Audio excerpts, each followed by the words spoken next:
Cochin Haneefa memorial കലാ നിപുണ അവാർഡുകൾ പ്രഖ്യാപിച്ചു. ചലച്ചിത്ര ദൃശ്യമാധ്യമ പ്രവർത്തകർക്കാണ് അവാർഡുകൾ നൽകുന്നത്. ഫെബ്രുവരി 5-ന് കൊച്ചിൻ ഹനീഫയുടെ 15ാം വാർഷികത്തോടനുബന്ധിച്ചുള്ള അനുസ്മരണ പരിപാടിയിൽ പുരസ്കാരങ്ങൾ സമ്മാനിക്കും. ഹനീഫ മെമ്മോറിയൽ കലാ നിപുണ അവാർഡുകളാണ് പ്രഖ്യാപിച്ചിരിക്കുന്നത്. കോഴിക്കോട് നാരായണൻ നായർ, അന്തരിച്ച പ്രമുഖ നടൻ മാമുക്കോയ, PV ഗംഗാധരൻ രക്ഷാധികാരികളായും ചലച്ചിത്ര സംവിധായകൻ AK സത്താർ ഡയറക്ടറായും 2010 രൂപീകരിച്ച കൊച്ചിൻ ഹനീഫ മെമ്മോറിയൽ സൊസൈറ്റി കേരള 14ാമത്തെ കൊച്ചിൻ ഹനീഫ മെമ്മോറിയൽ കലാനിപുണ അവാർഡുകളാണിത്. 6 വിഭാഗത്തിലായി 31 പ്രമുഖരെയാണ് അവാർഡുകൾ അർഹരായി തിരഞ്ഞെടുത്തിരിക്കുന്നത്.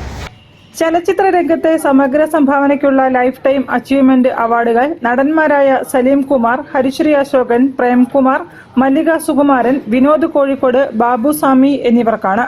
ഏറ്റവും നല്ല സിനിമയായി ബ്രഹ്മയുഗത്തെയും മികച്ച സംവിധായകനായി രാഹുൽ സദാശിവത്തെയും തെരഞ്ഞെടുത്തു.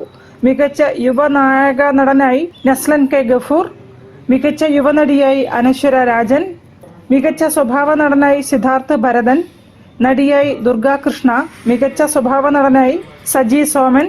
സമഗ്ര സംഭാവനയ്ക്കുള്ള അവാർഡിന് ഡോക്ടർ അമൃതം റജി എന്നിവരും അർഹരായി. ഫെബ്രുവരി 5-ന് കോഴിക്കോട് SK പൊറ്റക്കാട് ഓഡിറ്റോറിയത്തിൽ വെച്ച് നടക്കുന്ന ചടങ്ങിൽ പുരസ്കാരങ്ങൾ വിതരണം ചെയ്യുമെന്ന് സംഘാടകരായ society director AK Sattar, program convener Vijayarajan Kuzhunganchery, program coordinator Poornima Menon തുടങ്ങിയവർ അറിയിച്ചു. News bureau, Kozhikode. തിരിച്ചെത്താം ഒരു ഇടവേളയ്ക്ക് ശേഷം. ക്യാൻസറിനെതിരെ പൊരുതാനായി കാലിക്കറ്റ് സിറ്റി സർവീസ് സഹകരണ ബാങ്കും MVR ക്യാൻസർ സെന്ററും സംയുക്തമായി അവതരിപ്പിക്കുന്ന ക്യാൻസർ ചികിത്സാ സഹായ പദ്ധതിയാണ് മാസ് കെയർ.